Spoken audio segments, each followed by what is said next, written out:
Indian national Lokdal के प्रदेश अध्यक्ष और 2 बार के पूर्व विधायक नफे सिंह की हत्या के बाद बहादुरगढ़ शहर में गम का माहौल है। शोक की लहर है, गुस्से की लहर भी है। पहले भाजपा नेताओं के नाम आए और अब कांग्रेस नेताओं के भी नाम इस हत्याकांड की साजिश में शामिल हुए हैं। इस वक्त हमारे साथ पूर्व विधायक स्वर्गीय नफे सिंह राठी के बेटे जितेंद्र राठी हैं। जितेंद्र राठी से सीधे बात करते हैं कि इस हत्याकांड के पीछे क्या वजह रही, कैसे वो कौन सी ऐसी परिस्थितियां उत्पन्न हुई जिसके कारण आज नफे सिंह राठी जी हमारे बीच नहीं है। जितेंद्र, क्या वो हालात थे, किन हालातों में ये सब हुआ, क्या वो परिस्थिति थी? देखिए, मेरे पिताजी हमेशा जो भी शहर में या हरियाणा में बुरा होता था, गलत होता था, उसके लिए आवाज़ उठाते थे। बहादुरगढ़ के लोग मेरे पापा को शहर का, हरियाणा का, बहादुरगढ़ का रखवाड़ा कहते थे। उनकी हिम्मत ही थी जो इतने विपरीत माहौल में भी वो राजनीति करके, इस ऐसी सरकार में भी राजनीति करके लोगों की आवाज़ उठा के उनके काम करवाते थे। सुबह जब हम उठते थे तब वो जनता का दरबार लगा होता था और सुबह से लेकर शाम तक जनता को समर्पित रहते थे। कुछ लोग जो अपना राजनीतिक लाभ सिद्ध नहीं कर पा रहे थे या इस शहर को लूट नहीं पा रहे थे, उनकी नज़रों में मेरे पिताजी हमेशा खटकते रहे, हमारा परिवार हमेशा खटकता रहा। ये कोई पहली बार नहीं हुआ कि हमारे ऊपर राजनीतिक तौर पे तो हमले होते ही रहे थे, लेकिन हमने कभी ये नहीं उम्मीद की थी कि इस स्तर पर लोग गिर जाएंगे और हमारे पिताजी की हत्या करवा दें। हमें शक तो था, डर तो था, लेकिन हिम्मत भी थी कि भाई हमारे साथ ऐसा नहीं हो सकता, क्योंकि पूरे बहादुरगढ़ की आस और उम्मीद हमारे साथ जुड़ी हुई है। लोग जब हमारे पिताजी को या हमारे परिवार को देखते हैं तो ये कहते हैं कि भाई इनके सहारे हम अपना गुजारा कर लेंगे। कोई भी बात होती थी ना, कोई भी विधायक जी से बात करो तो कौन ही सोच सकता कि नफे सिंह के साथ ऐसा हो। एफआईआर में भाजपा के पूर्व विधायक करमबीर राठी, जो पूर्व में तो नफी सिंह राठी जी के सहयोगी ही रहे हैं, उनके नाम है और आज 3 नए नाम आए हैं जिसमें कांग्रेस के नेता भी शामिल है। तो क्या है ये पूरा मामला? कोई जमीनी विवाद है या कोई और दूसरी रंजिश है? देखिए, जो भी ये लोग हैं, ये सारा एक गिरोह है जिन्होंने टारगेट करके हमारे परिवार को हमेशा दुख दिए हैं, प्रताड़नाएं दी, झूठे मुकदमे दर्ज करवाए हैं, झूठे केस दर्ज करवाए हैं। ये वही लोग हैं जो पिछला जो प्रकरण हुआ था उसमें हमारे परिवार को बदनाम करने के लिए, फंसाने के लिए इन्होंने जी जान एक लगा दी।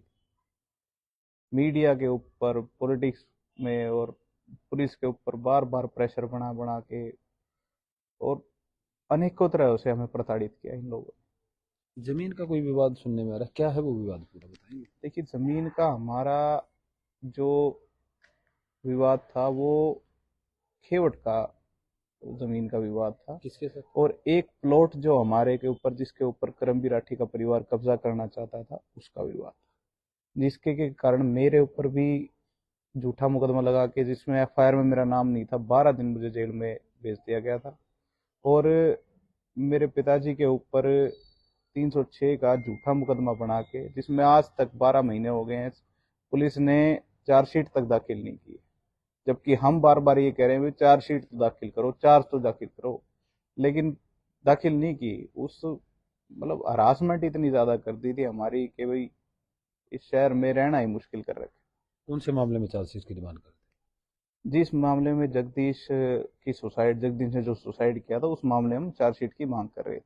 इवन मैं अपने वाले मामले में, मेरे में जो मेरे ऊपर जो केस किया था, उसमें भी मैं मांग कर रहा था कि चार्जशीट दाखिल की जाए, क्योंकि कुछ हो तब तो दाखिल करे। ये तो विचंट था, झूठा मुकदमा था।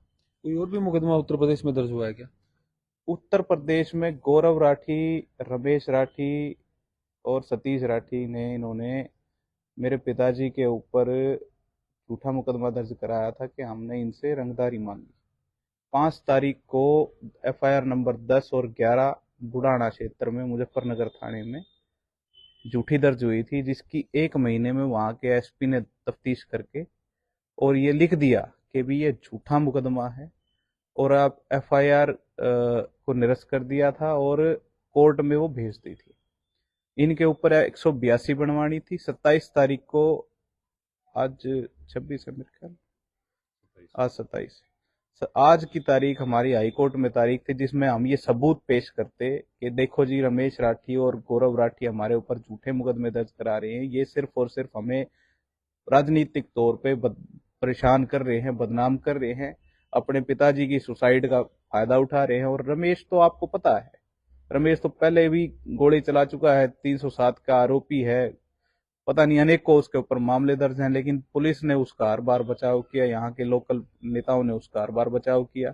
और एक केंद्रीय मंत्री है संजीव बाल्याण, वो बार बार आके सिफारिश करता, बार बार इनकी मदद करता है, उसके कारण हमारे ऊपर झूठे मुकदमे दर्ज होते हैं।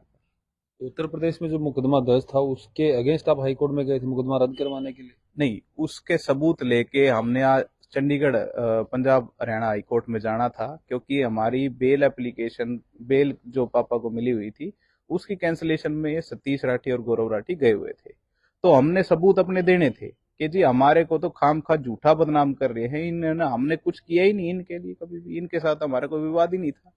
लेकिन अपने पिता की मौत पे राजनीति करने वाले लोग ये चीज नहीं जानते, उनको पता नहीं ऐसा क्या द्वेष था मेरे पिताजी से कि भाई ये गरीब का बच्चा ये कैसे राजनीति में उभर गया, ये कैसे हरियाणा का नेतृत्व करने लग गया, ये कैसे बहादुरगढ़ का रखवाड़ा बन गया। इतना जलन भावना, इतनी हीन भावना। तो जितेंद्र, अगर बात करें वापस इस साजिश पे कि जैसे आपने कौन कौन से नाम दिए हैं जो एफआईआर में दर्ज है, उन नामों का क्या रोल हो सकता है, आप वो बताएंगे? देखिए, ये साजिशकर्ता जो लोग हैं, जो षड्यंत्रकारी लोग कौन हैं, कौन है वो, कैसे क्या? उसमें कांग्रेस के पूर्व चेयरमैन विजेंद्र राठी, जो इनकी वाइस चेयरमैन थी शीला, वो है। उनका लड़का जो संदीप राठी है, जो अग्रणी रहता था हर एक मामले में, काफी उसके हमारे पास सबूत भी हैं, वो भी हम देंगे पुलिस वालों को। और पालेराम शर्मा, जो कि इनके साथ जाके यूपी में भी मुकदमे दर्ज करवाता था और यहाँ हरियाणा में भी मुकदमे दर्ज करवाता था, जो कि नगर परिषद का वाइस चेयरमैन भी है। ये सब राजनीतिक लोग हैं जो ठगबंधन, जो जिनको बहादुरगढ़ ठगबंधन के नाम से जानता है, ये वही गिरोह है, नरेश कौशिक का गिरोह है ये। उसमें कुछ कांग्रेस के भी मिले हुए हैं, कुछ बीजेपी के। तो नरेश कौशिक का क्या रोल है इसमें जो पूर्व विधायक का नाम आ रहा है, क्योंकि उनके साथ तो आपका कोई ना जमीनी रंजिश ना कोई दूसरी रंजिश? देखिए, नरेश कौशिक बार बार अपनी हार का ठीकरा नफी सिंह राठी के ऊपर फोड़ चुका है। प्रेस कॉन्फ्रेंस करके उन्होंने ये बकायदा कबूल भी किया कि नफी सिंह राठी के कारण मैं हार गया, कि नफी सिंह राठी ने शहर में इतना पैसा खर्च कर दिया कि मैं चुनाव हार गया। और वो उसी दिन से, आप देखिए, मेरी मदर के ऊपर भी झूठा मुकदमा नगर परिषद, पिछले नगर परिषद के चुनाव में दर्ज हुआ था। मेरे फादर के ऊपर भी इन्होंने कोशिश की थी, मेरे भाई के ऊपर भी दर्ज करवाया था, मेरे ऊपर भी दर्ज करवाया था, लेकिन उसमें हम बाइज्जत बरी है, वो झूठा मुकदमा निकला। तो नरेश कौशिक तो शुरू से ही हमारे पीछे लगा हुआ है, जब से बना है तब से पीछे लगा हुआ है, कोई इसने कसर नहीं छोड़ी।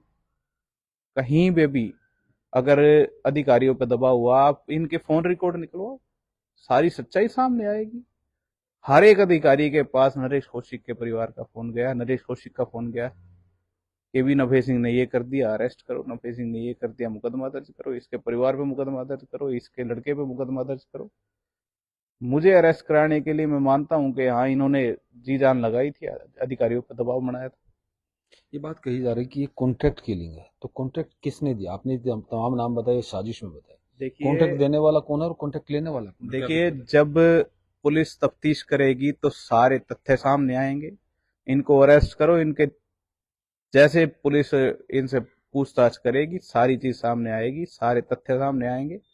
और पुलिस अगर फेयर होके इस बहादुरगढ़ की जनता के लिए अगर कोई काम करना चाहिए, हरियाणा की जनता के लिए अगर कोई काम करे, तो मैं चाहता हूं कि भाई जल्दी से जल्दी इन लोगों को अरेस्ट करके इनसे पूछताछ करे।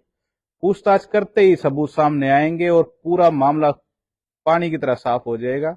हमें न्याय चाहिए, हमें और कुछ नहीं चाहिए। जितेंद्र, नाम आ रहा है लॉरेंस बिश्नोई का इसमें, जिस तरह कई मीडिया पोर्टल्स पे भी ये बात सामने आई। क्या उनकी तरफ से कोई धमकी आई थी या उनकी तरफ से कोई इनपुट था, किस तरह का? देखिए, इसमें मैं नहीं मानता किसी लॉरेंस का या किसी और गिरोह का कोई भी हमारी किसी के साथ रंजिश नहीं है। हम कोई गैंगवार थोड़ी थी हमारी, हमारी राजनीति है भाई, हम लोगों के लिए खड़े होते हैं, हमारा और कोई डिस्प्यूट ही नहीं कभी। राजनीति के कारण हमारे ये जितने भी मुकदमे दर्ज हुए, राजनीति के कारण दर्ज हुए। 2000 ये 21 के 22 के चुनाव के बाद, नगर परिषद के चुनाव के बाद से मुकदमे ज्यादा दर्ज होने शुरू हुए हमारे ऊपर।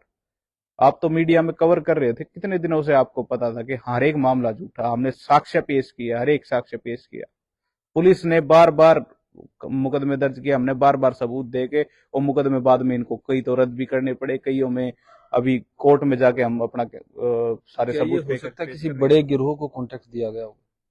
देखिए मेरे को क्योंकि अभय चौटाला ने खुद कहा कॉन्ट्रैक्ट किलिंग है political। ये पॉलिटिकल किलिंग है, और जो सरदार बेअंत सिंह के बाद मैं मानता हूं कि हरियाणा में ये इकलौती पॉलिटिकल किलिंग हुई है जो इतने बड़े नेता को किसी ने मारा है, और उस आदमी को मारा जो लाखों लोगों की ताकत का स्रोत था। जिस तरीके से गोलीबारी हुई, ताबड़तोड़ गोलियां, सिद्धू मूसेवाला हत्याकांड से भी जोड़ के देखा जा रहा है, ठीक उसी तरीके से इस हत्याकांड को अंजाम दिया। पहले रेकी की गई, फिर गाड़ी का पीछा किया गया, जैसे ही मौका मिला तो ताबड़तोड़ गोलियां। तो लगता नहीं कि कोई बड़ा गिरोह हो सकता है इसमें? देखिए इसमें गिरोह बेशक बड़ा हो सकता है, लेकिन सिद्धू मूसेवाले की तो गैंगवारी थी, हमारी कोई गैंगवारी थोड़ी, हमारा किसी गैंग से नाता थोड़ी, हमारा किसी गैंग से झगड़ा थोड़ी करवाई गई ना, तो हमारा किसी से कभी कोई झगड़ा रहा ना, हमारे से किसी ने मंथली की डिमांड की, ना हमारे को कभी धमकी दी। ये हमारे पास इनपुट जरूर था कि हाँ हाँ ये लोग जेल में लोगों से मिले हैं, कोशिश की है इन्होंने अटैक करवाने की। यूपी में मुकदमा भी दर्ज हुआ था, वो भी इसीलिए दर्ज करवाया गया था कि यूपी में ये अटैक करवाया जाए, जैसा कि हमें लगता है। लेकिन पुलिस जितनी जल्दी तफ्तीश करेगी उतनी जल्दी साक्ष्य सामने आएंगे। पुलिस पर काफी सवाल उठ रहे हैं कि उन्होंने सुरक्षा नहीं दी, आपने भी सुरक्षा की डिमांड की, आपके हथियार के लाइसेंस तक रद्द किए गए थे। हमारे साथ तो जो नहीं होना चाहिए था वो हुआ है। एसपी साहब से मेरे पापा खुद मिले थे, 1 घंटा उनके पास बैठ के आए थे, और उन्हें हर एक चीज बताई थी कि जी ये बात है, ये सबूत रहे, ये फोन रहे, ये आदमी रहे, आप प्लीज मेरी सुरक्षा कर लो। मैं और कुछ नहीं आपसे कह रहा, मैं ये नहीं कह रहा इनके खिलाफ मुकदमा दर्ज करो, मैं ये कह रहा हूँ मेरी सुरक्षा करो, मेरे परिवार की सुरक्षा करो। एसपी साहब ने कुछ नहीं किया। डीसी साहब के पास हाथ जोड़ जोड़ के रिक्वेस्ट करी हमने, हमारे हथियार तो वापस कर दो। कमिश्नर से अपील करने के बाद हमारे हथियार मिले। ये अधिकारी हमारी हिफाजत कर सकते हैं, ये किसी की हिफाजत कर सकते हैं? इन्होंने तो मेरे पिताजी को स्केपगोट बनाया है, मेरे पिताजी का बलिदान इन्होंने करवाया है, इनके शय पे ये सब कुछ हुआ। ना तो अगर पुलिस सख्त हो, प्रशासन सख्त हो, क्या ऐसा काम हो जाए? अब सुरक्षा मिल गई पुलिस की? अब क्या करें हम सुरक्षा का? नफे सिंह तो नहीं रहे। सीबीआई जांच से संतुष्ट होंगे क्या? उससे न्याय मिल पाएगा? देखिए न्याय जब मिलेगा जब इसके पीछे जो आदमी हैं उनको सरेआम पब्लिक के सामने लोग ये लाए, सच्चाई सामने लाए। न्याय तो तब होगा, न्याय तब होगा जब कोर्ट में सामने सच्चाई रखेंगे, ये सबूत रखेंगे अपने। न्याय तो तब होगा जब उनको सूली पर टांगेंगे, न्याय तब होगा, अभी कोई न्याय नहीं होगा। एक आखिरी बात, ये कहा जा रहा था कि नफे सिंह पर हमला करने से पहले जो उनके भांजे हैं सोनू, अजय, उनके ऊपर भी कोशिश की गई थी, क्या ये बात सच है? देखिए मैं ये बात जानता हूं कि हमारे सारे भाइयों की रेकी होती थी, और हम गाड़ियां बदल बदल के, रूट बदल बदल के अपने काम धंधों पे भी जाते थे।